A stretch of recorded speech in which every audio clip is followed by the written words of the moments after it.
अस्सलाम वालेकुम क्लास, आवाज आ रही है? वालेकुम सलाम मैम। वालेकुम अस्सलाम। Yes ma'am. अच्छा जी, लेक्चर शुरू करने लगी हूँ। थोड़ा सा लंबा है, ख़त्म करना है। कोई क्वेश्चन हो मुझसे पूछ लीजिए, और किसी और चीज़ के बारे में अगर बात होगी तो वो हम लेक्चर के बाद करेंगे। ठीक है।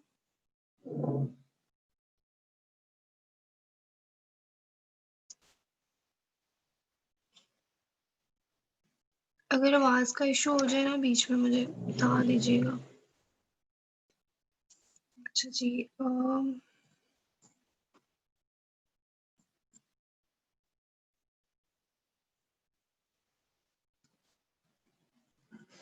so today's topic is about immunity and hypersensitivity reactions.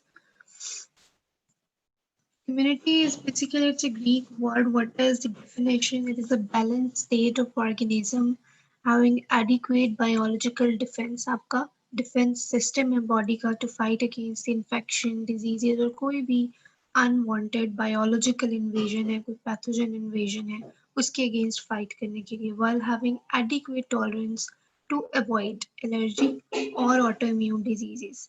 सो आपका इम्यून सिस्टम अगर एग्जैजरेट हो जाए, it can result in allergic reactions or autoimmune diseases that is leading to a pathology.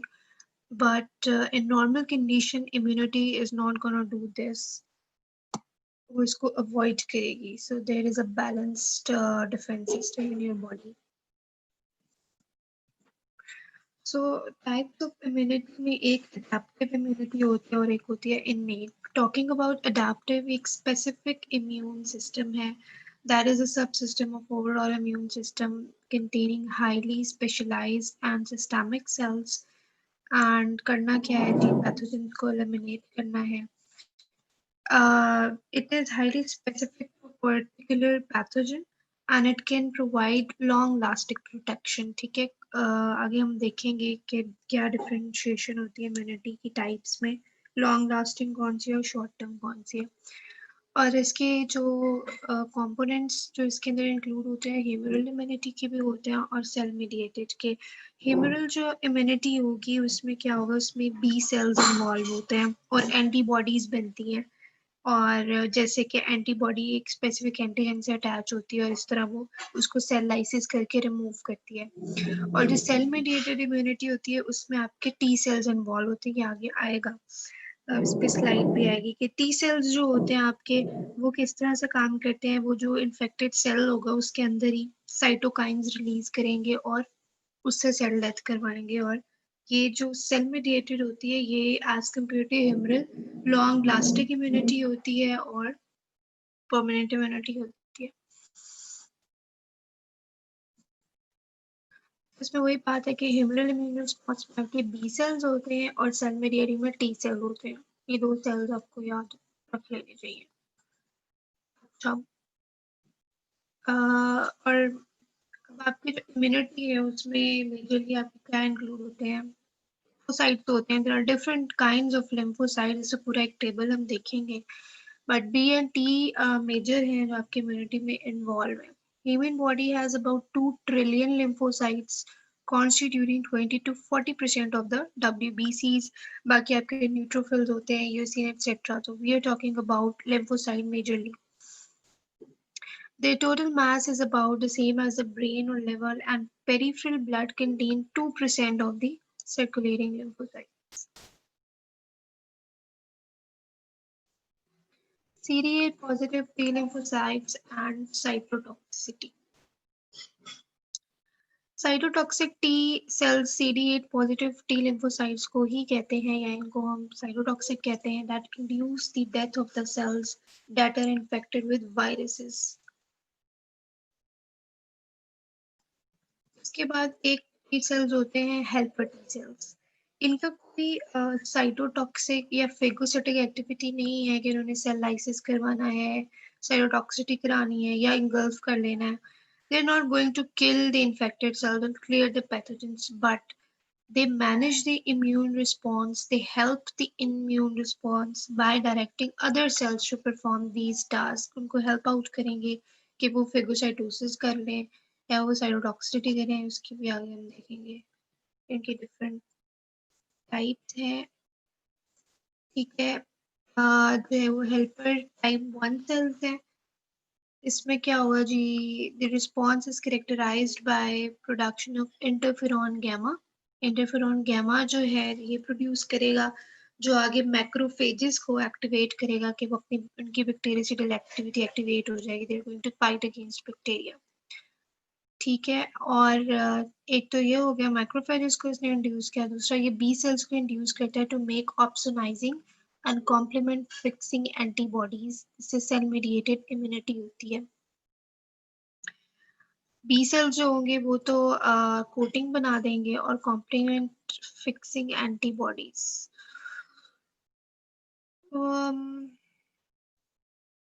ये वैसे ना यहाँ पे गलत लिखा हुआ है. सेल मीडिएटेड नहीं होती, ह्यूमरल होती है. सेल मीडिएटेड के अंदर एंटीबॉडीज नहीं होती. मैं इसको थोड़ा एडिट कर दूंगी. ठीक है. अच्छा, जब मैं आपको सेंड करूंगी ना तो आपको एडिट करके भेज दूंगी. So they are more effective against intracellular pathogens, viruses and bacteria that are inside the host cells.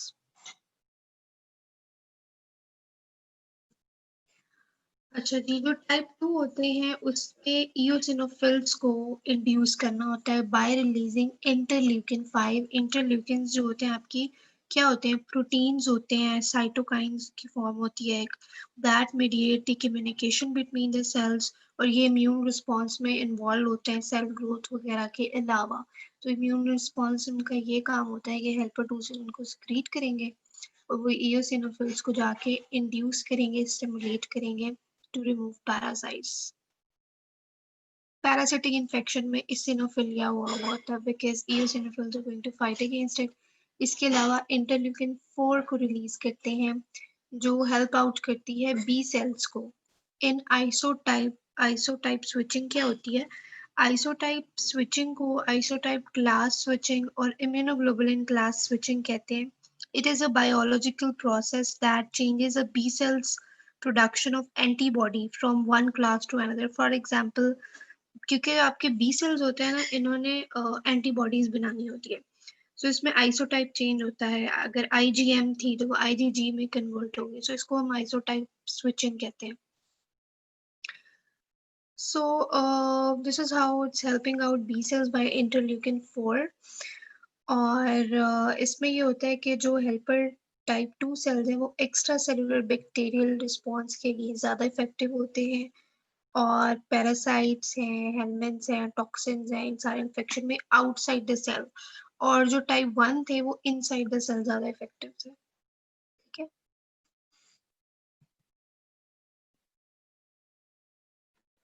Okay, moving on to innate immunity. It refers to a non-specific defense mechanism. किसी particular pathogen के against नहीं होता. एक generalise body response होता है जब antigen appear होता है. ठीक है. वो विद इन इमीडिएटली या with in hours short term के लिए होती है इनेट इम्यूनिटी. इन मैकेनिज्म्स में फिजिकल बैरियर्स आते हैं, स्किन आती है. आगे हम इसको देखते हैं इसके एग्जांपल को कि स्किन जो होती है वो आपके एज एन इनेट इम्यूनिटी काम कर रही होती है, एज अ बैरियर काम कर रही होती है बहुत सारे पैथोजेंस के अगेंस्ट.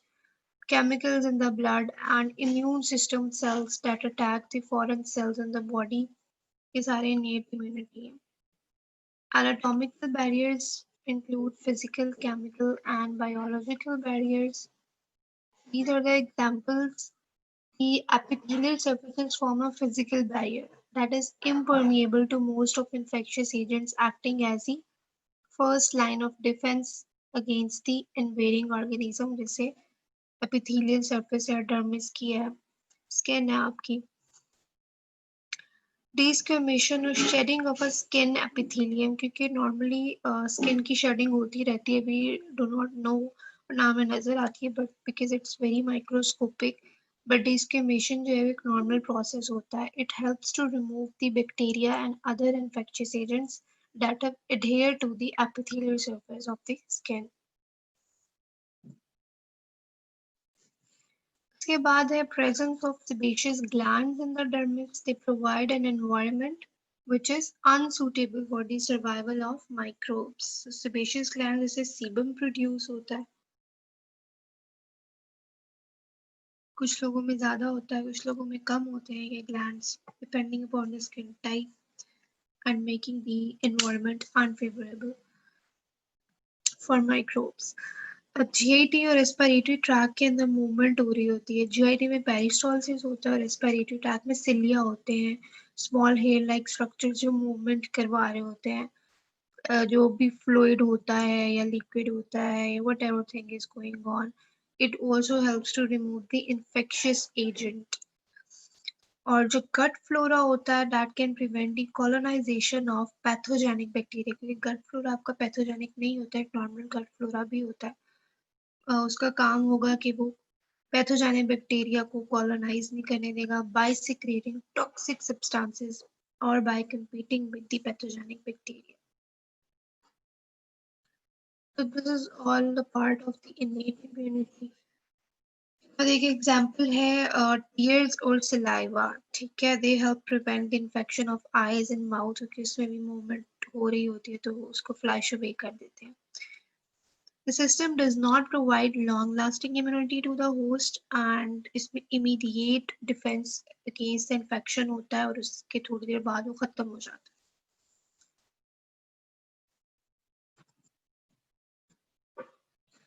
इन्फ्लेमेशन जो हम देखते होते हैं इम्यूनिटी का पार्ट है जी, उसमें हमने पढ़ा था कॉम्प्लीमेंट सिस्टम होता है.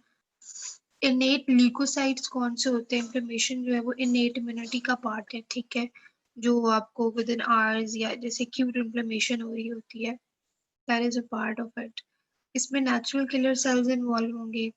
मास्ट सेल्स हैं, eosinophils, basophils, phagocytic cells including macrophages, neutrophils and dendritic cells.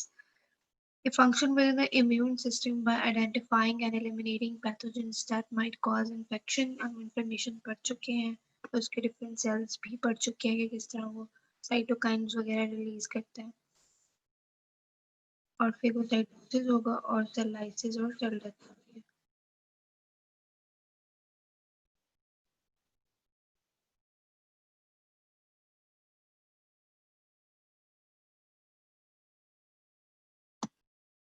Wait, एक मिनट.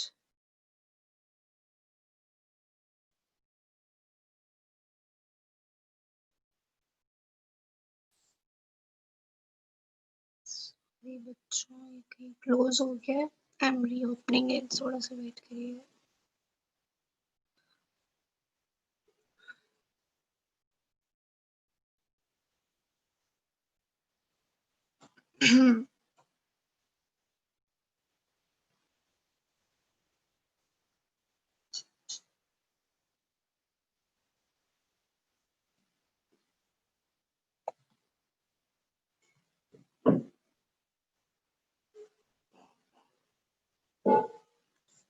अच्छा,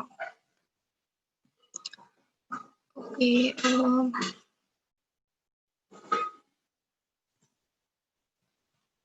तो दो टाइप्स होती है इम्यूनिटी की. एक्टिव इम्यूनिटी होती है और पैसिव इम्यूनिटी होती है. डिफरेंट डिजीजेस के अगेंस्ट इम्यूनाइजेशन भी की जाती है, जिसमें हम कहते हैं एक्टिव इम्यूनाइजेशन हो रही है या पैसिव हो रही है.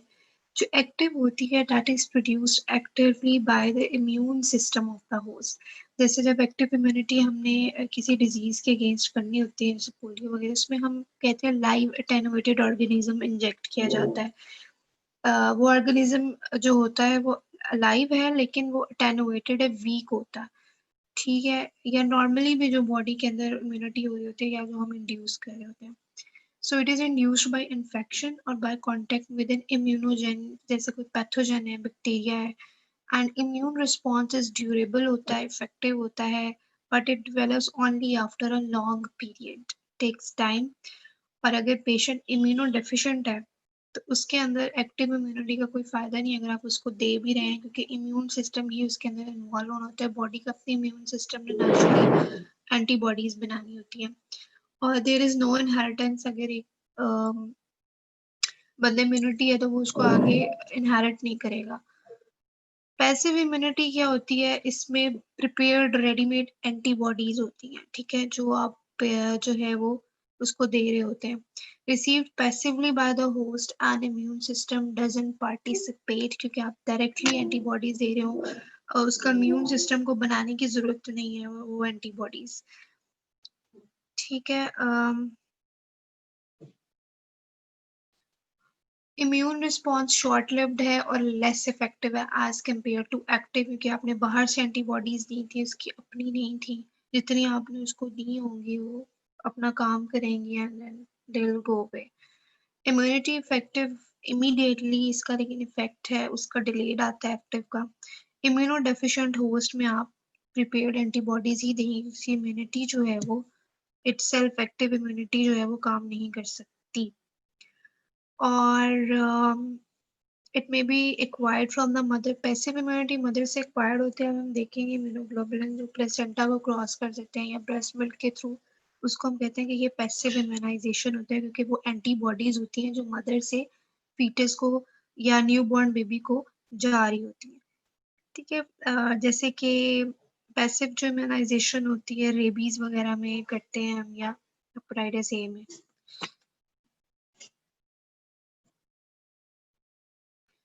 चलिए, हमने पढ़ा था कि एक ह्यूमरल इम्यूनिटी होती है और एक सेल मेडिएटेड होती है इन अडेप्टिव इम्यूनिटी।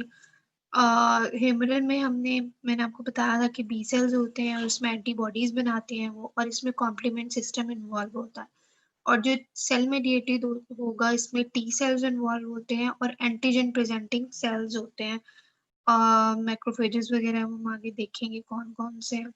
इसमें वो एंटीजन प्रेजेंट करते हैं टू द फेगोसाइट्स, ताकि वो उसको engulf कर लें। स्पेसिफिक रिस्पॉन्स है एडेप्टिव इम्यूनिटी का, बट लेट रिस्पॉन्स होता है, it's not an immediate. Immediate आपका कौन सा होता है? Innate immunity. Moving on to cells of the immune system, आपके लिम्फोसाइट्स होते हैं T lymphocytes and B lymphocytes.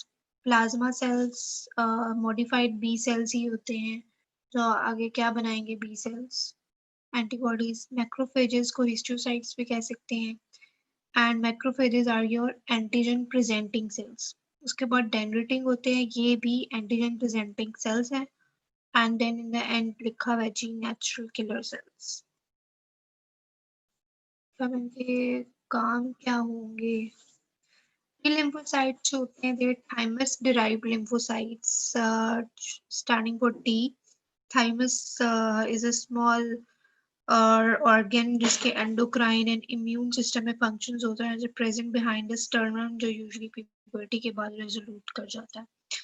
सो ये टी लिम्फोसाइट्स की डेवलपमेंट के लिए इम्पोर्टेंट है।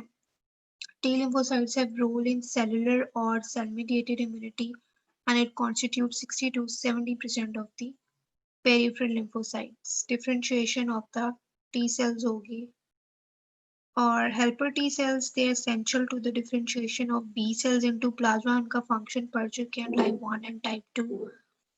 So generally इसने B cells को differentiate करवाना है कि वो plasma cells में बने और plasma cells पर antibodies की secretion करवाते हैं। और each helper T cell is capable of activating hundreds of specific B cells. There is a type of cell which is the memory T cell. These are the T cells that remain potentially active and viable even after the antigen has been inactivated. So एक antigen या pathogen था जिसके against जो है वो T cells ने काम करना शुरू किया, लेकिन एंटीजन पैथोजन रिमूव हो गया, बट अभी भी वो एक्टिव है। अपॉन सेकेंड एनकाउंटर, जब ये था first encounter to the antigen, जब सेकेंड एक्सपोजर होता है and to the same antigen, तब ये क्या होगा कि मेमोरी सेल्स ऑलरेडी प्रेजेंट थे, they were already alive, so they start proliferating and differentiating into plasma cells and secrete the antibodies so rapidly that the symptoms of the disease may not even be observed। लेकिन ये second exposure पे होगा, first exposure पे नहीं होगा। Second exposure में may be ये पता ही ना चले कि इन्फेक्शन हुआ था या दोबारा वही डिजीज हुआ था, क्योंकि वो ऑलरेडी सेल्स प्रेजेंट थे और वो जल्दी जल्दी उसको रिमूव करवा देंगे बाय सिक्रेटिंग द एंटीबॉडीज। ऐसे ही एक टेबल है, इसको आपने पूरा रीड करना है। इसमें सेल्स हैं जो इम्यून सिस्टम को, इसमें एमसीक्यूज बन सकते हैं। जैसे टी सेल है, टी सेल्स में आपके CD4 सेल्स हेल्पर सेल्स होते हैं और CD8 जो होते हैं आपके साइटोटॉक्सिक सेल्स होते हैं या सप्रेसर सेल्स। डिराइव कहाँ से होते हैं? टी सेल बोन मैरो में बनेंगे। Lymphocyte stem cells mature in the thymus, और ये आपको पेरिफेरल ब्लड में मिलेंगे, बोन मैरो में मिलेंगे, थाइमस में मिलेंगे। lymph nodes और Peyer's patches जो होते हैं, they are present in the your ileum। Function का है जी, CD4 जो सेल्स होते हैं वो cytokine helper T sales cytokine release कराते हैं और गामा इंटरफेरॉन और मैक्रोफेजेस को एक्टिवेट करेंगे, बी सेल्स को हेल्प आउट करेंगे कि वो प्लाज्मा सेल में कन्वर्ट हो और एंटीबॉडीज रिलीज करें। जो साइटोटॉक्सिक CD8 सेल्स होते हैं, they kill the virus infected neoplastic and donor graft cells। ज्यादातर जो नियोप्लास्टिक सेल्स होंगे आपके cancerous cells, so they are going to kill these one। या समटाइम्स होता है कि जब डोनर ग्राफ्ट दिया जाता है तो उसमें भी रिएक्शन होता है, उसको एक्सेप्ट नहीं करता है क्योंकि उसमें अगर वो सही मैच ना करे तब रिएक्शन होता है आपका इम्यून का, और वो CD8 सेल्स के थ्रू होता है। ठीक है जी, बाकी ये डिटेल्स पढ़ लीजिए कि कहाँ कहाँ पे पढ़े हैं और इनका फंक्शन क्या है। ये थोड़ी रीड है और थोड़ा सा रट्टा है। अच्छा, प्लाज्मा सेल्स अगर हिस्टोलॉजिकली देखा जाए तो ये राउंड साइज का अंदर न्यूक्लियस होता है और अवॉइड शेप का सेल है। ठीक है, और पेरिफेरली प्लेस्ड न्यूक्लियस है, और न्यूक्लियस और जो white portion of the cytoplasm इनके दरमियान एक क्लियर जोन होता है। सो this is how it looks like. Macrophages होते हैं जब सर्कुलेशन में होंगे तो हम इन्हें मोनोसाइट्स कहेंगे, और जब टिश्यू के अंदर एंटर हो जाते हैं तो ये मैक्रोफेजेस होते हैं। ये मोनोसाइट जो है इसमें एक लार्ज न्यूक्लियस है, और this is the macrophage. Dendritic जो सेल्स होते हैं, this is a type of macrophage but with many spiny cytoplasmic processes, and it is found in many places including skin। Skin में डेंड्रिटिक सेल्स को Langerhans sales कहा जाता है, और brain में माइक्रोग्लियल सेल्स कहते हैं। They are antigen presenting cells, जो प्रेजेंट करेंगे एंटीजन के साथ अटैच करके ले जाएंगे इसको फॉर दी फेगोसाइटोसिस। तो हमने पढ़ा दो टाइप की इम्यूनिटी, एक हमने कहा ये अडेप्टिव होती है, नेट होती है, और अडेप्टिव में भी हमने कहा आगे ह्यूमरल और सेलुलर इम्यूनिटी होती है। ह्यूमरल जो रिस्पॉन्स होता है उसके अंदर क्या होता है, इसमें ये है कि ये जी मैक्रोफेज शो किया हुआ है जिसके साथ क्या अटैच हुआ है, antigen. This is class 2 major histocompatibility complex. ये आगे हम देखते हैं, इस पे स्लाइड्स हैं। बट ये होता क्या है, ये एक जो है वो ये कॉम्प्लेक्स जो होता है contains genes that code for sale surface protein which are essential for the adaptive immune system। ठीक है, और ये इसके साथ अटैच होगा, और इसका काम क्या होगा कि इसके थ्रू ये अटैच करेगा हेल्पर टी सेल्स के साथ। ठीक है, via T cell receptor present on these helper T cells, इन कॉम्प्लेक्सेस के साथ बाइंड करके मैक्रोफेजेस से बाइंड करेगा। And further it goes away, यही होगा कि एंटीजन आएगा और इसका फेगोसाइटोसिस करवा देगा। और जो सेलुलर रिस्पॉन्स होता है वो विद इन द सेल हो रहा होता है। ठीक है, एक इन्फेक्टेड सेल है जिसके अंदर एंटीजन था, इसमें मेजर हिस्टोकम्पैटिबिलिटी कॉम्प्लेक्स की टाइप क्लास 1 होती है। ठीक है, उसमें क्या होगा, इसमें साइटोटॉक्सिक टी सेल्स बाइंड करते हैं, इसमें हेल्पर टी सेल्स कर रहे थे, और सेलुलर रिस्पॉन्स में साइटोटॉक्सिक टी सेल्स बाइंड करते हैं, और इसमें भी टी रिसेप्टर्स होते हैं जो इनके थ्रू किससे कनेक्ट हो रहे हैं, इन्फेक्टेड सेल के साथ।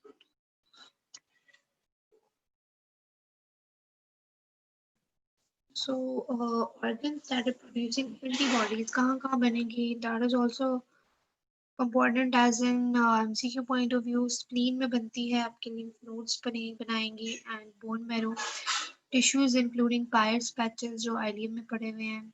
ठीक है, अपेंडिक्स बनाती है, and thymus These structures contain lymphocytes, macrophages, and plasma cells. जो आपकी सारी इम्यूनिटी में इन्वॉल्व। तो उसके बाद इम्यूनोग्लोबुलिन्स क्या होते हैं? Immunoglobulins are synthesized by plasma cells and also by lymphocytes. This is an important line. The second one, कि all antibodies they are immunoglobulins, but all immunoglobulins may not be antibodies. ठीक है? So it is a structural and chemical concept और antibody आपकी biologically function कर रही है immune system में involved है। Immunoglobulins क्या होते हैं? Proteins होते हैं, उसमें peptide chains होती हैं, glycoproteins. So based on the size, carbohydrate content and amino acid analysis, classification क्या है आपकी इम्यूनोग्लोबुलिन्स की? IgG, IgM, IgA, IgD and IgE. IgG is very important. It comprises 70% of the total immunoglobulins. It has the shortest half-life of 21 days. Molecular weight इसका सबसे कम होता है लेकिन concentration सबसे ज़्यादा होती है। और this is an important point कि it can cross the placenta and provides much of the maternal antibody. ये passive immunization है क्योंकि IgG placenta को cross करेगी from mother to fetus pass हो जाएगी कि जो baby मैंने newborn baby एक है उसके अंदर यही passive immunity already present होती है from the mother. Responsible for late immune response, bivalent structure होता है जी इसका। Bivalent का मतलब है pair of homologous chromosomes और 4 सब classes हैं इसकी IgG 1, 2, 3 और 4। IgA जो है इन बॉडी सिक्रीशंस में होगी मिल्क, टीयर, सलाइवा और यूरिन में और ये भी पास करेगी from the breast milk to the newborn. ठीक है, इससे भी पैसिव इम्यूनाइजेशन हो रही होती है बेबी ही। इसको हम सिक्रीटरी इम्यूनोग्लोबुलिन्स भी कहते हैं। एंटीबैक्टीरियल एंटीवायरल इन्फेक्शंस के अगेंस्ट काम करेगी। It is an antibacterial antiviral and it present as either a monomer और डाइमर। ठीक है, जो इसके ग्लाइकोप्रोटीन यूनिट्स होते हैं सिंगल यूनिट भी हो सकता है, डबल यूनिट्स प्रेजेंट हो सकते हैं। और आईजी आपकी बनती है मेजरली बोन मैरो में। उसके बाद है IgM. IgM has the highest molecular weight और सीरम में प्रेजेंट होती है आपकी IgM एज अ पेंटम है, इसमें 5 यूनिट्स होंगे और सीरम इम्यूनोग्लोबुलिन का 10% बनाएगी और ये प्लेसेंटल बैरियर को क्रॉस नहीं कर सकती। ठीक है, नो पैसिव इम्यूनाइजेशन और अर्ली रिस्पॉन्स देती है। और IgE जो होती है वो आपकी पैरासिटिक एंड एलर्जिक रिएक्शन के साथ एसोसिएटेड होती है। Shortest half life allergic reaction बिल्कुल थोड़ी देर के लिए होते हैं and it is present in small quantities. IgD जो है वो बहुत कॉमनली सुना भी नहीं जाता because it's least abundant of all and it is present in the surface of the lymphocytes, mainly intravascularly within the vessels previously. ठीक है, ये आपकी IgG एंटीबॉडीज थी, उसका एक ओवरव्यू था। उसके बाद यहाँ पे ह्यूमरल का थोड़ा सा बताया है कि प्राइमरी और सेकेंडरी रिस्पॉन्स होते हैं ह्यूमरल के। ठीक है, ह्यूमरल जो थी आपकी रैपिड जो इम्यूनिटी होती है जिसमें बी सेल्स होते हैं और ये एंटीबॉडीज सिक्रीट करती है। तो प्राइमरी रिस्पॉन्स जो होगा ह्यूमरल इम्यूनिटी का वो स्लो है, स्लगिश है और शॉर्ट लिव्ड है with long lag phase and low antibody production. जो लैग फेज होता है वो फेज होता है जिसमें कोई एंटीबॉडी प्रोड्यूस नहीं हो रही होती लेकिन बी सेल्स प्लाज्मा सेल में डिफरेंशिएट करते हैं। सो बी लिम्फोसाइट्स प्लाज्मा सेल में डिफरेंशिएट करेंगे और फिर ही एंटीबॉडी प्रोड्यूस होती है। But during the lag phase antibody नहीं प्रोड्यूस हो रही, सो इसमें लो एंटीबॉडी प्रोडक्शन रेट होगा। प्रीडोमिनेंटली इसमें IgM इन्वॉल्व होगी जो एंटीबॉडीज प्रेजेंट होंगी।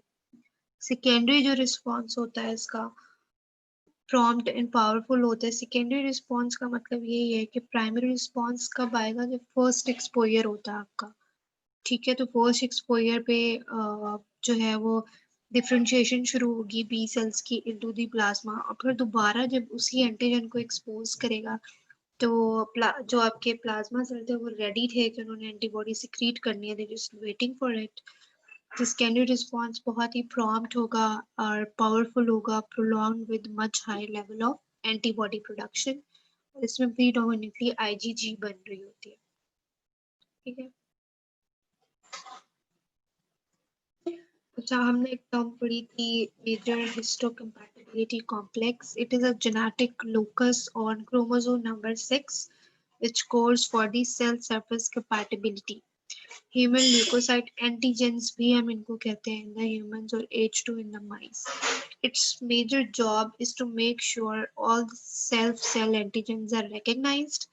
Antigen को recognize करेगी and they're tolerated because the general rule of immune system is that all unrecognized cells will not be tolerated. लेकिन ये उनको रिकग्नाइज करेंगे क्योंकि इसने एंटीजन प्रेजेंटिंग सेल्स के पास लेके जाना है या हमको खत्म करना है।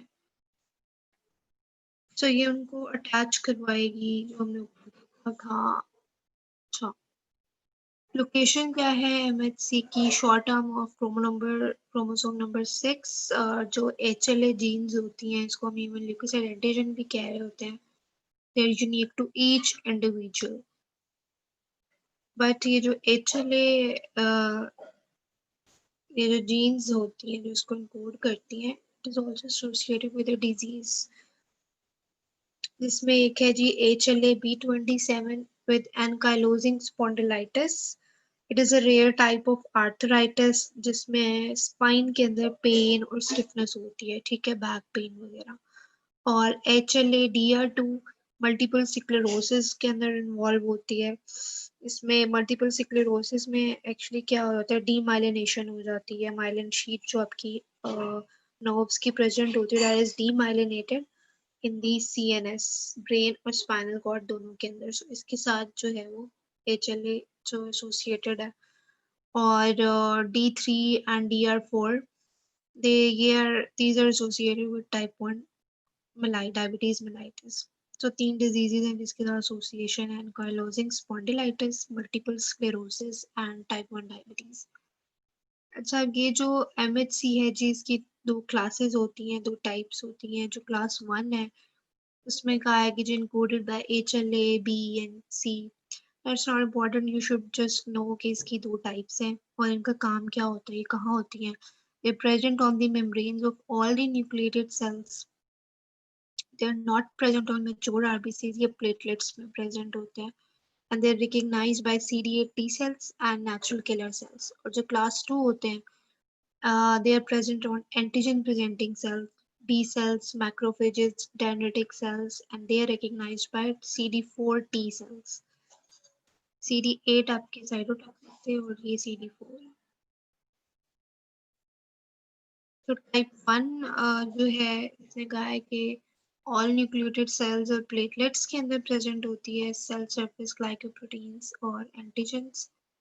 टाइप 2 में APCs, macrophages and dendritic cells आपके एंटीजन प्रेजेंटिंग सेल्स होते हैं। और जो टाइप 3 है, इसमें कॉम्प्लीमेंट सिस्टम प्रोटीन्स इन्वॉल्व होते हैं।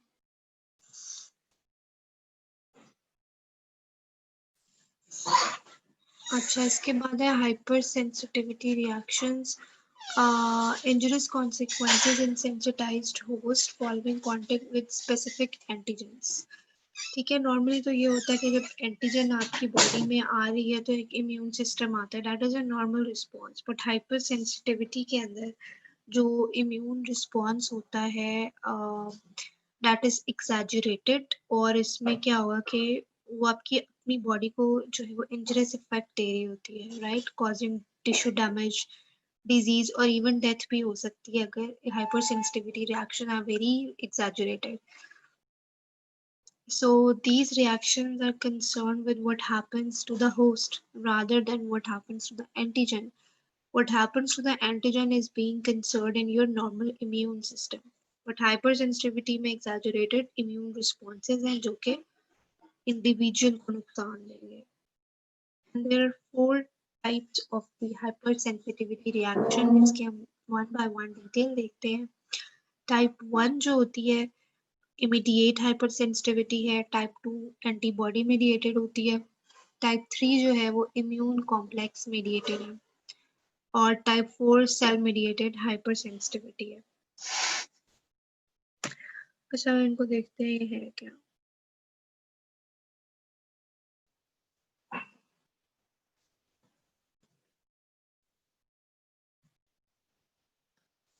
Type 1 is immediate hyper sensitivity, हम इसको एलर्जिक रिएक्शंस और एलर्जीज कहते हैं।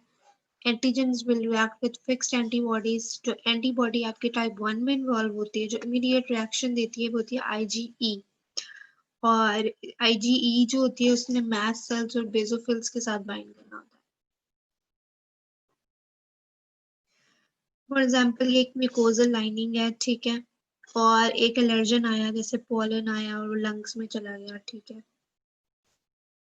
पहले क्या होगा कि ये बी सेल जो है वो आपका पड़ा है, इसके साथ एंटीजन अटैच हो गया और बी सेल्स को एक्टिवेट किसने करवाना था, हेल्पर जो टी सेल टाइप 2 होता है वो इसको इसके साथ इसको हेल्प आउट करवाएगा कि उसने इसको एक्टिवेट करवाना है।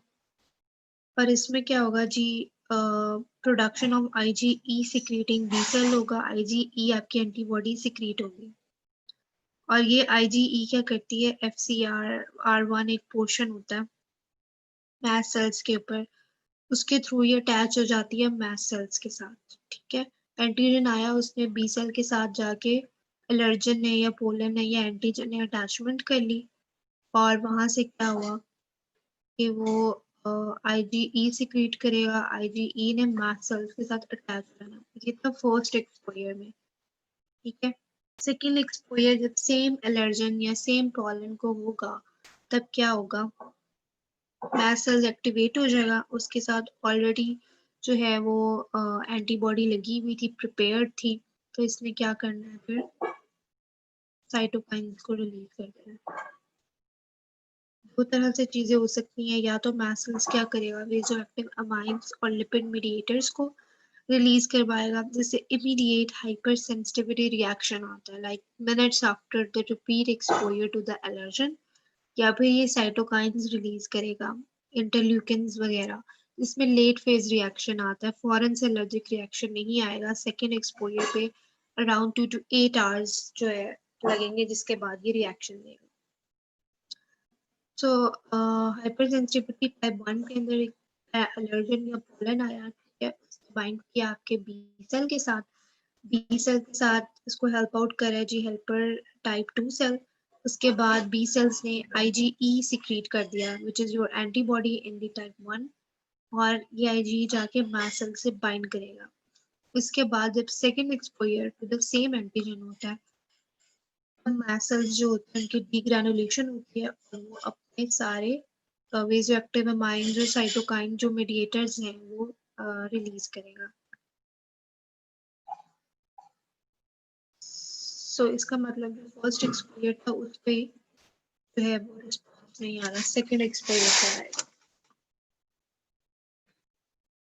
क्लिनिकल मैनिफेस्टेशंस क्या हैं जी हाइपर सेंसिटिविटी की, सो इसमें डिस्निया हो सकता है, डिफिकल्टी इन ब्रीदिंग है, ब्रोंकोस्पाज्म है, wheezes, bronchi, increase bronchial secretions, abdominal cramps, these all are included in anaphylaxis. Anaphylaxis हम कहते हैं serious life threatening allergic reactions को, ठीक है, जिसमें ये सारी क्लिनिकल मैनिफेस्टेशन इन्वॉल्व होती हैं। It can also lead to death of the patient. इसके अलावा पेशेंट को एलर्जिक रिएक्शंस हैं तो उसको एब्डोमिनल क्रैम्प्स है, डायरिया हो सकता है, रैशेस बन सकते हैं, इची इरिथमेटस, रेड रेड कलर के रैशेस होंगे स्किन पे, हाइपोथर्मिया होगा, increase temperature of the skin और हाइपोटेंशन भी इवन हो सकती है। तो टाइप 1 में हमने कहा एनाफाइलैक्सिस है, एलर्जीज हैं, या bronchial ESMA, atopic bronchial ESMA या एक्सटेंसिक जो एस्मा होता है जो ड्यू टू एलर्जन या किसी पॉलन की वजह से होता है, तो जब भी उस एलर्जन से वो एक्सपोज करता है तो उसको एजमा होगा, ब्रीदिंग डिफिकल्टी वगैरह स्टार्ट हो जाएगी।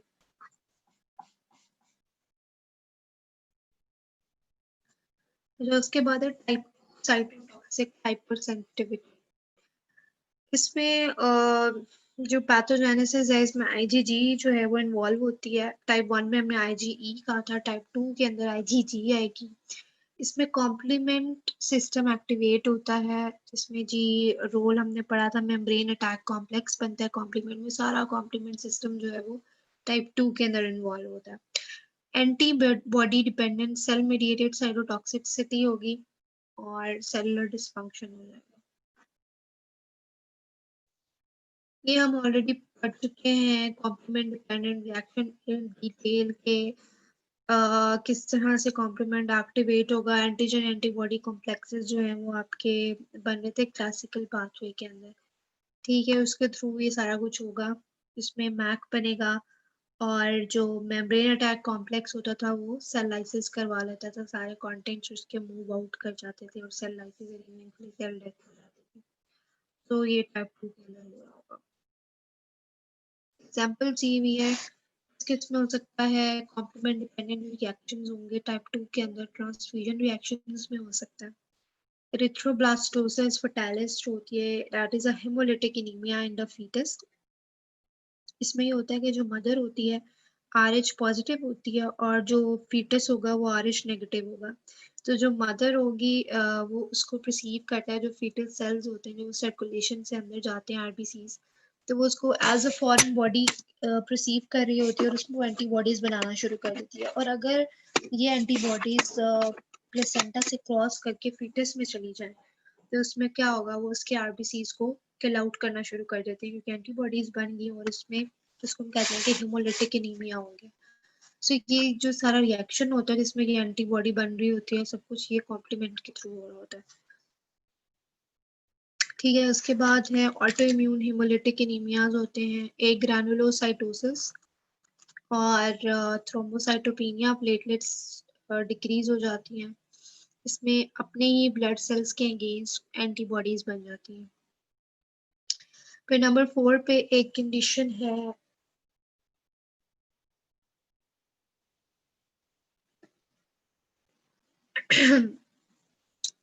जी, नंबर 4 पे कंडीशन है पेम्फिगस वल्गैरिस।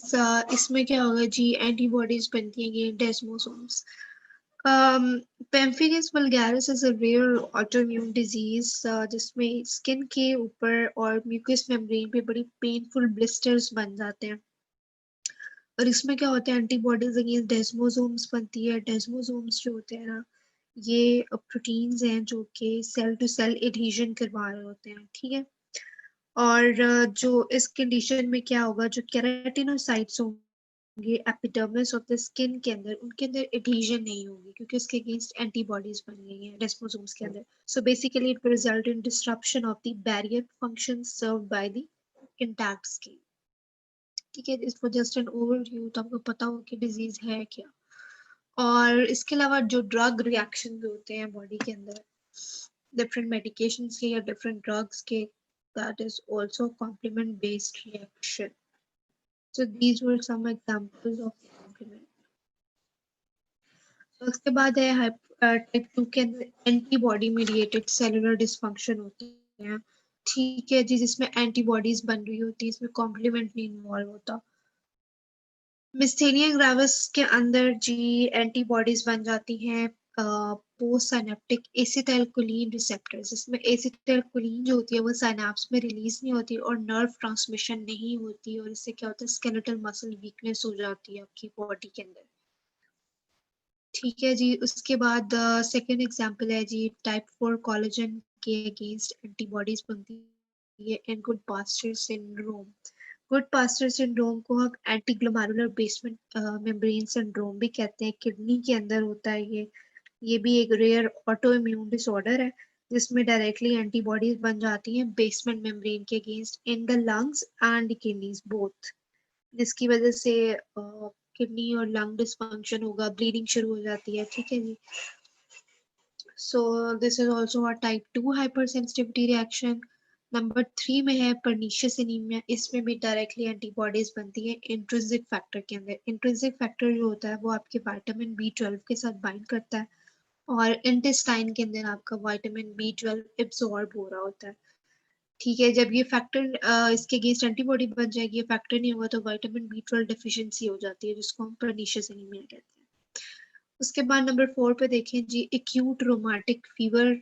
हमेशा एक्यूट रोमाटिक फीवर एक तो स्ट्रेप्टोकोकल टाइप ए बैक्टीरिया है, इसमें आपको फेरेंजाइटिस होता है पहले, या फिर कोई स्किन रिएक्शन, स्किन डिजीज होगा। उसके बाद जो है वो rheumatic fever which is a heart condition, वो जो है वो स्टार्ट हो जाएगा, क्योंकि इसमें क्या होती है, जो स्ट्रेप्टोकोकल एंटीजन के साथ के अगेंस्ट एंटीबॉडीज बन रही होती हैं किसी भी throat infection, usually sore throat के बाद होती है, they cross react with the heart. ठीक है, so this is also a directly antibody mediated cellular dysfunction in type 2 hypersensitivity. ये तो थी सारे एग्जांपल टाइप 2 की। इसके बाद आ जाती है टाइप 3, बस 3 और 4 दो रह गई है हमारी। 3 जो होती है that is immune complex mediated, जिसमें एंटीजन एंटीबॉडी कॉम्प्लेक्सेस बनते हैं। हिस्टोरी में भी यही है कि जी antigen antibody complexes B cells जो होते हैं आपके प्लाज्मा सेल्स होंगे, प्लाज्मा सेल क्या करेंगी, एंटीबॉडीज बना देंगी, एंटीजन के साथ उन्होंने बाइंड करके कॉम्प्लेक्स बना दिया, फिर पूरा वही कॉम्प्लीमेंट सिस्टम आता है। कॉम्प्लीमेंट में हमने पढ़ा था कि क्लासिकल पाथवे होते हैं जो कि इम्यून कॉम्प्लेक्सेस को ब्लड से रिमूव करवा देते हैं, तो यही सारा प्रोसेस होना है इसके अंदर, ठीक है, जो हम ऑलरेडी पढ़ चुके हैं। वही कैस्केड आएगी और मेम्ब्रेन अटैक कॉम्प्लेक्स बनेगा। तो ये किसमें हो रहा है जी, एंटीजन एंटीबॉडी कॉम्प्लेक्सेस बनते हैं किडनी में, ग्लोमेरुलर बेसमेंट मेम्ब्रेन में बन सकते हैं, ब्लड वेसल्स में, स्किन और जॉइंट्स में, and there are different diseases इसके अंदर ये हो रहा है। एसएलई के अंदर हो सकता है, एसएलई सिस्टमिक ल्यूपस एरिथमेटोसिस है। जस्ट ओवरव्यू दूंगी डिजीजेस का, ठीक है, इनको याद कर लीजिएगा, एग्जांपल्स हैं। तो एसएलई जो होती है इसमें क्या होता है, ऑटोइम्यूनिटी है, ठीक है, अगेंस्ट टिश्यूज जिसमें आप जॉइंट्स, स्किन, लंग्स, किडनीज और इवन ब्लड वेसल्स भी इन्वॉल्व होती है, उसमें एंटीबॉडीज बन जाती हैं, इम्यून रिएक्शन होता है। उसके बाद है पॉली आर्टराइटिस नोडोजा, ये है जी वास्कुलाइटिस है, inflammation of small and medium size arteries, इसमें भी एंटीजन एंटीबॉडी कॉम्प्लेक्सेस बनेंगे। उसके बाद पोस्ट स्ट्रेप्टोकोकल ग्लोमेरुलोनेफ्राइटिस वही है कि फेरेंजाइटिस होता है, और उसके बाद सोर थ्रोट वगैरह। उसके बाद क्या होगा, ग्लोमेरुलर बेसमेंट मेम्ब्रेन के अगेंस्ट बन जाएंगी एंटीबॉडीज, इसमें हेमेटोयूरिया, प्रोटीन यूरिया, किडनी के डिफरेंट डिसफंक्शन शुरू हो जाता है, इसमें streptococcal type A bacteria involve है। फिर है आर्थस रिएक्शन, के अंदर भी होता है। आर्थस रिएक्शन किसको कहते हैं, लोकल वास्कुलाइटिस को कहते हैं, inflammation of the vessel that is associated with deposition of immune complexes, ठीक है, एंटीजन एंटीबॉडी कॉम्प्लेक्सेस डिपॉजिट हो जाएंगे आपकी वेसल के अंदर और कॉम्प्लीमेंट सिस्टम एक्टिवेट हो जाएगा, लेकिन ये हो रहा है विद इन आवर्स के अंदर ये सारा काम होगा।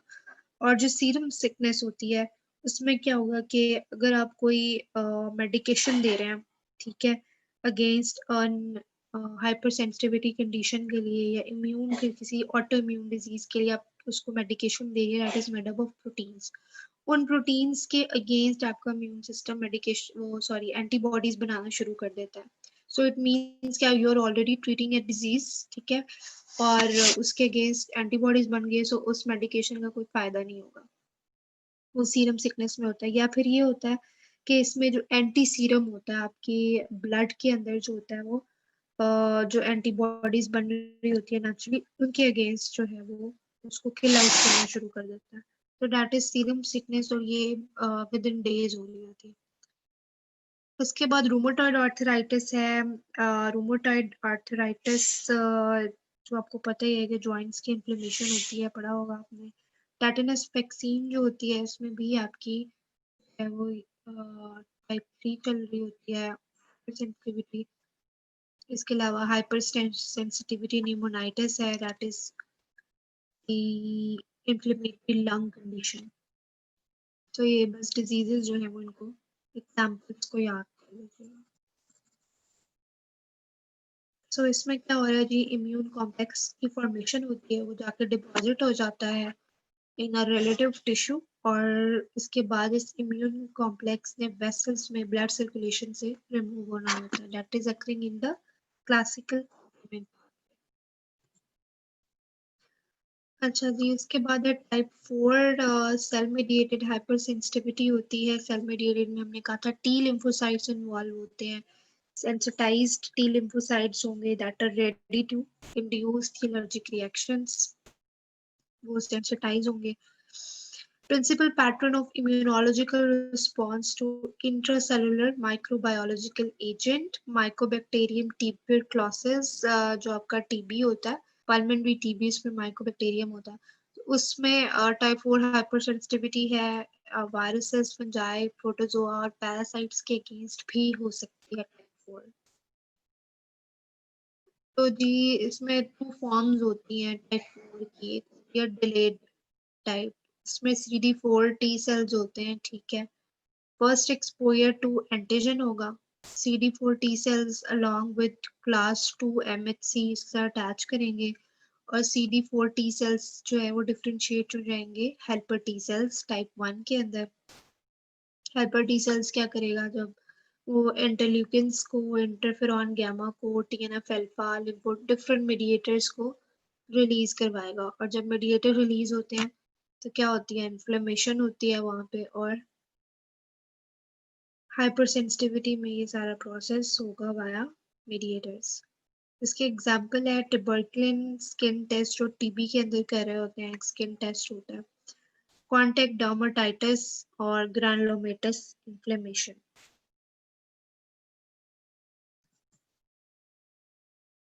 उसके बाद टी सेल मेडिएटेड साइटोटॉक्स में CD4 टाइप सेल्स थे जो आपकी डिलेड होती है, जो CD8 टाइप होती है उसमें भी सेंसिटाइज्ड होते हैं, और ये एंटीजन बेरिंग टारगेट सेल्स को साइटोटॉक्सिसिटी करती है, इसमें सेल लाइसिस करवाना होता है।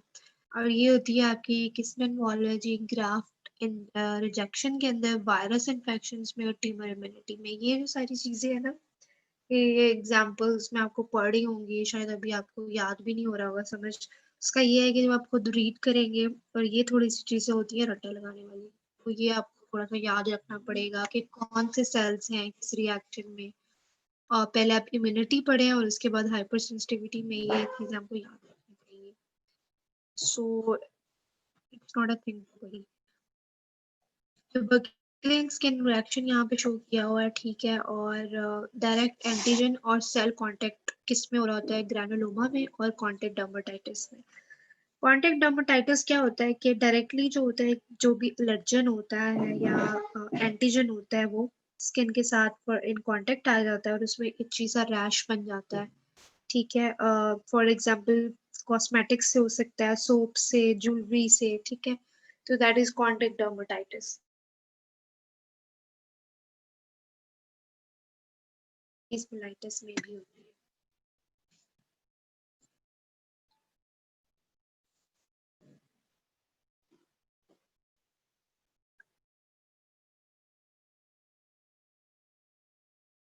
आवाज आ रही है आप लोगों को?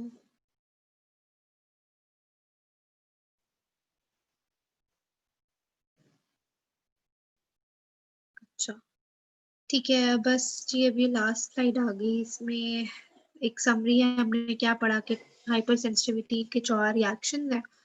फर्स्ट होता है वो एक्यूट एलर्जिक रिएक्शन होता है, इसमें IgE इन्वॉल्व होती है, ठीक है, वो इमीडिएट रिएक्शन देता है। और जो टाइप 2 होता है उसमें antibodies are directed against cell surfaces, इसमें IgG हमने पढ़ा था। 3 के अंदर इम्यून कॉम्प्लेक्सेस बनते हैं जिसमें क्लासिकल कॉम्प्लीमेंट पाथवे याद रखें आप। और जो टाइप 4 होती है वो होती है डिलेड हाइपर सेंसिटिविटी, जिसमें tuberculin skin test, contact dermatitis और टीबी के अंदर होती है। तो इसमें सेल्स आपके कौन से इन्वॉल्व है टाइप 4 के अंदर, CD4 और CD8 इन्वॉल्व होते हैं।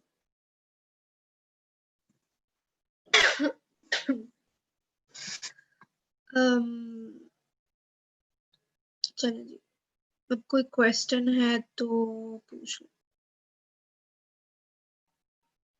से किसी ने क्वेश्चन नहीं पूछा आज। मैम आपने एसएससी का क्या बताया? बेटा तो 12 बोले। SLE लूपस लिखा हुआ था शायद ब्रैकेट में।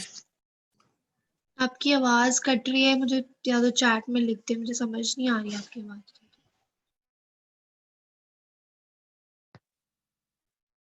मुझे इधर बता दो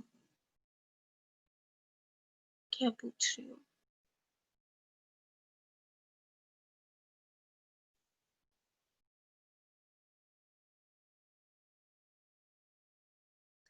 SLE क्या होता है? सिस्टेमिक लुपस एरिथेमेटोसिस एक ऑटो इम्यून डिजीज होता है जिसमें एंटीबॉडीज बन जाती हैं against the different tissue types. Joints में बनती हैं, स्किन में बनती हैं, lungs, kidney, blood vessels, so different organs को ये इन्वॉल्व कर रही होती है। ऑटो इम्यून डिजीज है, इसमें मैंने आपको एक बताया था कि एंटीकोगुलेंट एंटीबॉडी बनती है, इसमें कोएगुलेशन का डिफेक्ट हो जाता है, वो हमने लास्ट लेक्चर में पढ़ा था। तो ये सारा एक ऑटो इम्यून डिजीज है। काफी डिटेल में है कि इसमें डिफरेंट टाइप ऑफ सिम्टम्स आएंगे। लंग की प्रॉब्लम शुरू हो जाएगी, किडनी से होगी, स्किन के ऊपर बटरफ्लाई रैशेस बन जाते हैं, सो और ब्लड वेसल्स में कोएगुलेशन डिफेक्ट्स आ जाते हैं।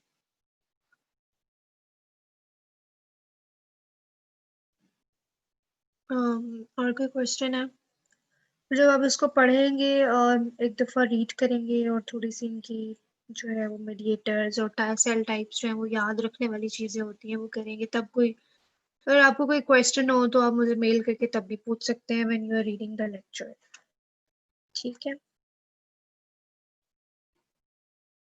और बाकी ये है कि आप लोगों का क्विज का क्योंकि हमें ये इन्फॉर्म किया गया था कि अभी क्विज ना लें, ठीक है। सो आई डोंट नो अभी वो लोग क्या करते हैं, क्योंकि कुछ लोगों ने क्विज ले भी लिए हुए हैं, कुछ ने नहीं लिए अभी। So we are just waiting के अब क्या नई असेसमेंट जो अभी तक हमें नहीं दी गई।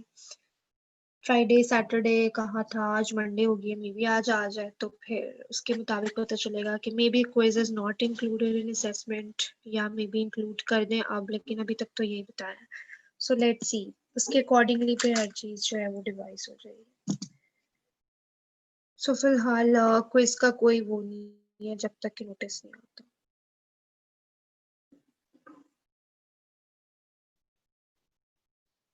चलें बच्चों, अब आप लोगों की असाइनमेंट, अभी कोई असेसमेंट प्लान कुछ है ही नहीं ना, ठीक है। अभी वही देखना है कि हो सकता है आप लोगों के सिर्फ मिड और फाइनल्स के मार्क्स हों या किस तरह से मार्क्स बनाने हैं, पूरी एक नया प्लान हमें मिलेगा। तो वो जब तक नहीं मिलता तो कोई क्विज कुछ भी नहीं होगा, ठीक है।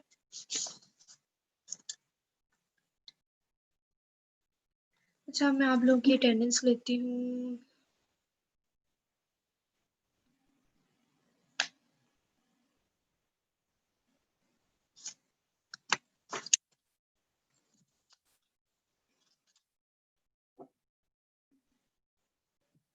डेट क्या है? 30th। Anjila Zahid present. Mohammad Ahad Ajmal, Aabroo Fatima, Aabroo Fatima present. Amna Shakeel, Amina Shakeel absent. Mohammad Awais Danish present, ठीक है। Sania Arshad, Sania Arshad absent. Usama Ahmed, Usama Ahmed, Amina Shakeel present. Usama Ahmed absent. Ayesha कैसर,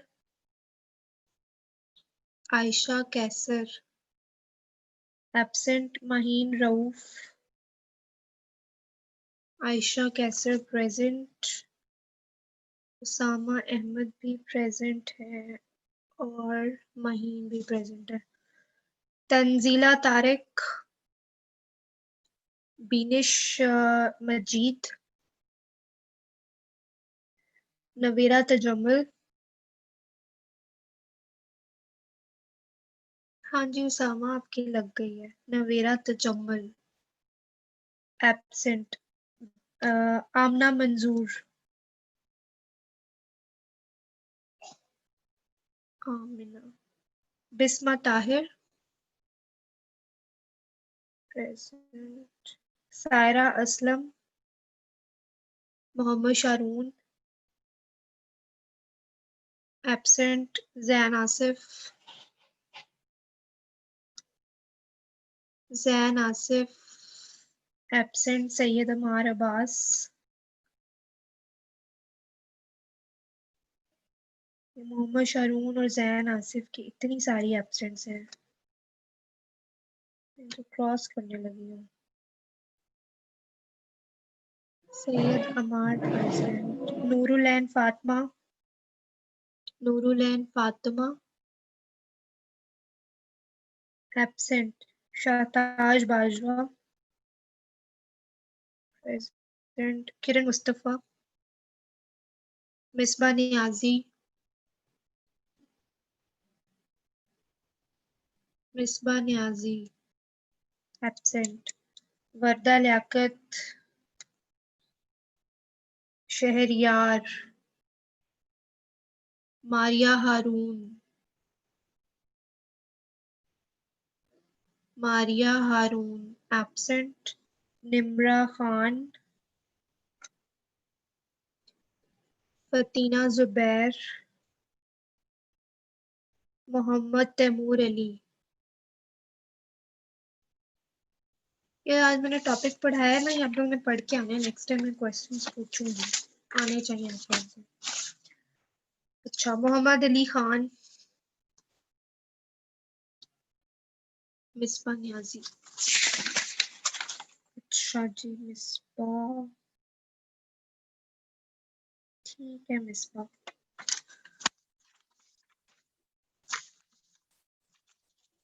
मोहम्मद अली खान एब्सेंट। सैयदा एमन खालिद, अमीना वहीद,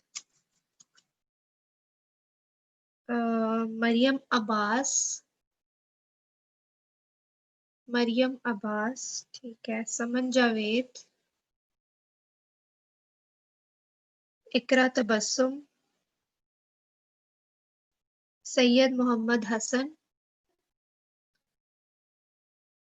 सैयद मोहम्मद हसन एब्सेंट। वर्दा कासिम, वर्दा कासिम एब्सेंट। अर्मिश, वर्दा प्रेजेंट, ओके। अर्मिश हो गई। नया फातिमा, जुबैर अहमद, जुबैर अहमद एब्सेंट। आयशा जाहिद प्रेजेंट। मनाहिल गुल, मनाहिल गुल एब्सेंट। इकरा जमील, राबिया जमील, अमीना वहीद आपकी लग गई है। अब्दुल हनान अरशद, अब्दुल हनान एब्सेंट। राबिया आपकी भी लग गई है। फातिमा अकमल,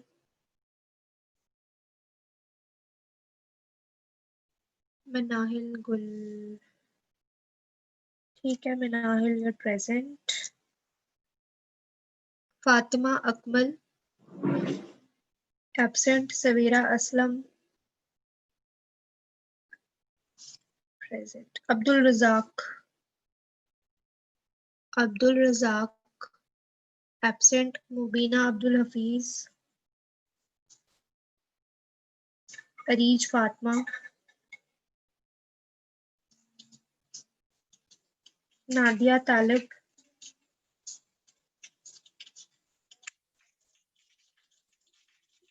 नादिया को कहें कि मुझे मेल करें जब भी उनका वो आए, ठीक है। महरीन कंवल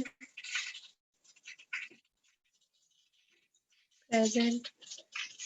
बीनिश है कोई बच्ची जो कि पिछली थी तो एब्सेंट है, ठीक है। मुनज़्ज़ा ज़हीर, बीनिश प्रेजेंट है। कितने दिनों से आपका कहाँ पे थी? मुनज़्ज़र ज़हीर भी प्रेजेंट है।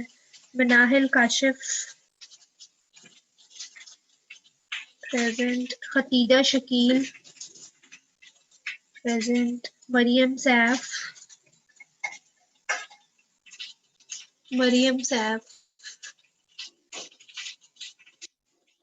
मरियम सैफ एब्सेंट। फातिमा अकमल ठीक है Fatima, you are present. Amna Farooq,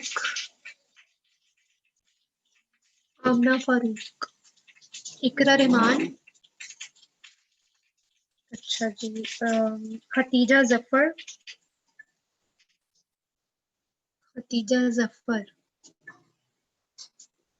absent. Razia Naeem Akhtar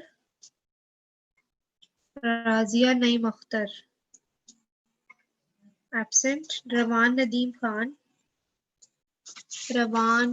Khan Aun Ahmed Siddiqui, Mahnoor Khan present. Fiza Naveed, Zahid Hussain, Hina Abbas, Khatija Zafar. ठीक है खतीजा प्रेजेंट। हिना अब्बास,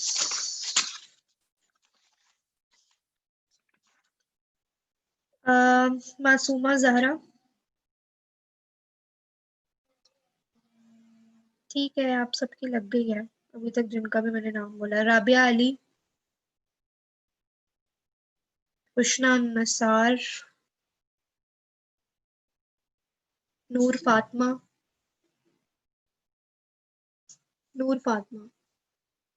एब्सेंट।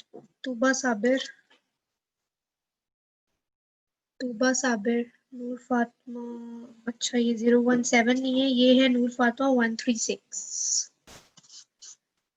अच्छा Tooba Sabir absent. Hira Tabassum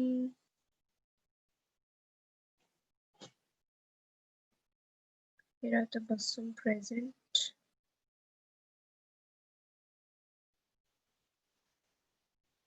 cipher Zafar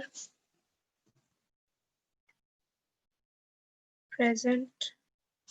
कोनैन Fatima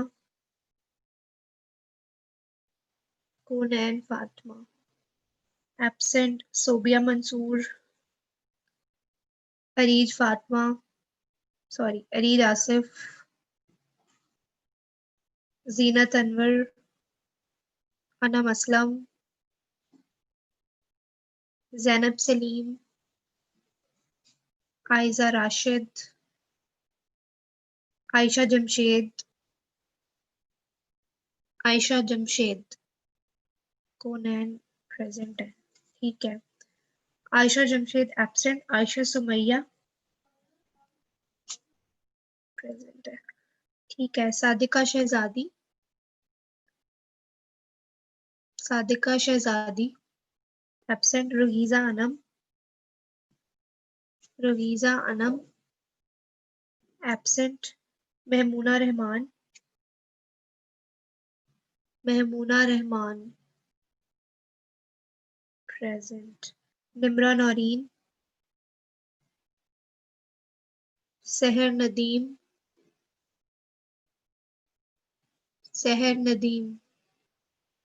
absent. Ayesha Imtiaz, Sehar present. Ayesha Imtiaz absent. Iram Saeed present है। एमन दिलशाद, सारा अनवर, माहम जाहिद, सिमाब बट, जैनिश फातिमा,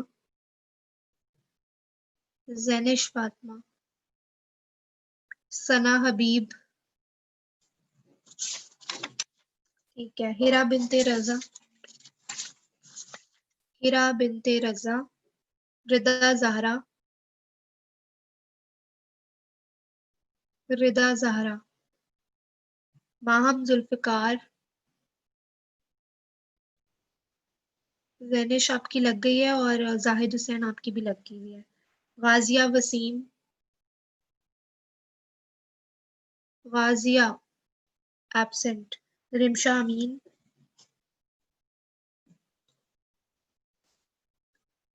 रिमशा, वाजिया भी प्रेजेंट है।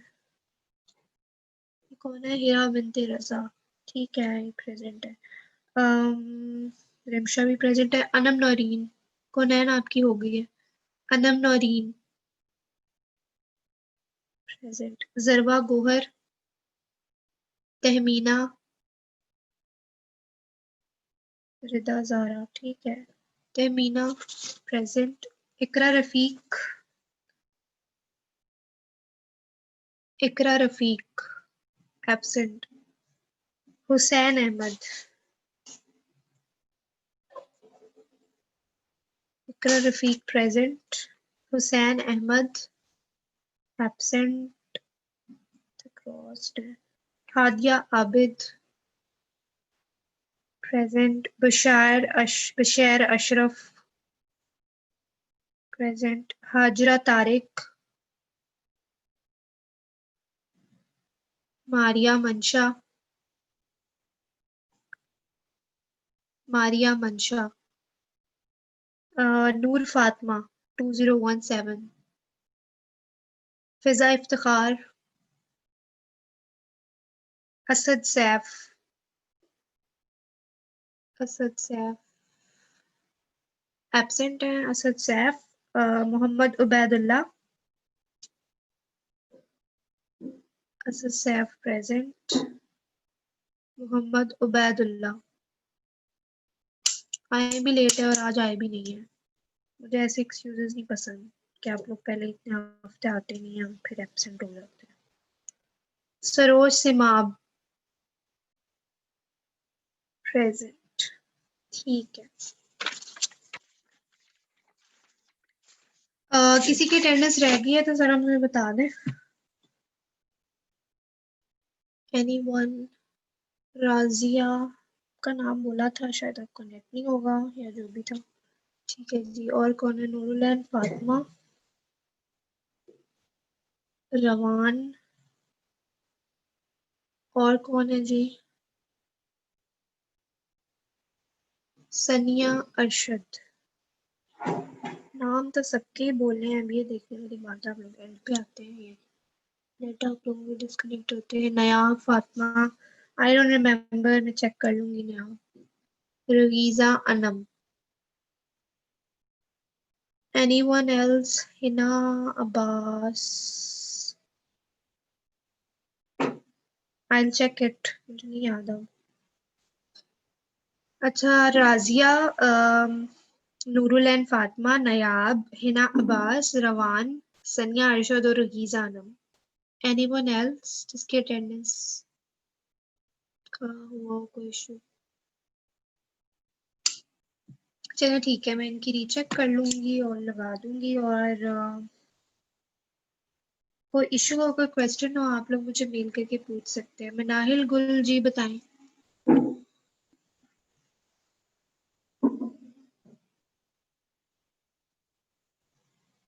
मनाहिल क्या कहना चाह रही हैं?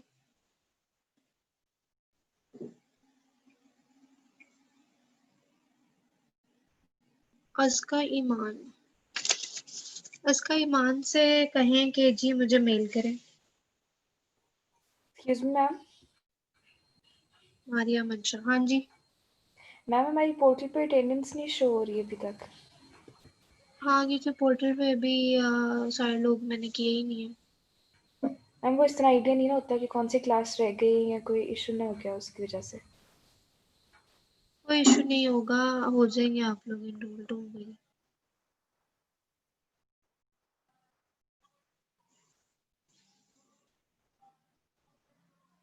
अस्का ईमान से जरा कहिएगा कि जब टाइम निकल आए और नेट आ जाए तो मुझे एक मेल कर दें, ठीक है?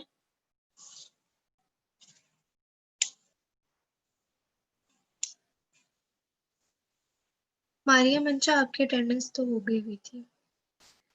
अटेंडेंस हो जाएगी राजिया आपकी, लिख लिया मैंने, नो टेंशन नहीं।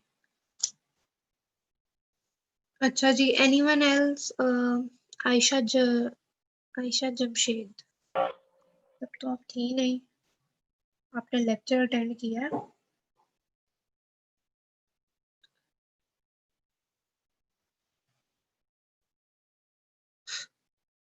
नहीं, ये कोई लेम एक्सक्यूज नहीं है कि नेट नहीं था। आप लोग इतने टाइम से सारी क्लासेस ऑनलाइन ले रहे हैं, आपका नेट नहीं होता जब मेरी क्लास होती है। if you have not attended the lecture तो फिर अटेंडेंस नहीं होती है। अटेंड किया करें लेक्चर।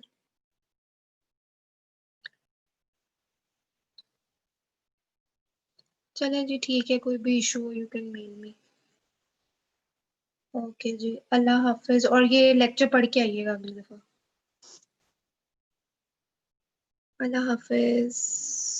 ओके, इसका ईमान आ गई है। चले ठीक है, इसका आपका नाम मैंने नोट वैसे भी कर लिया। ओके, अल्लाह हाफिज।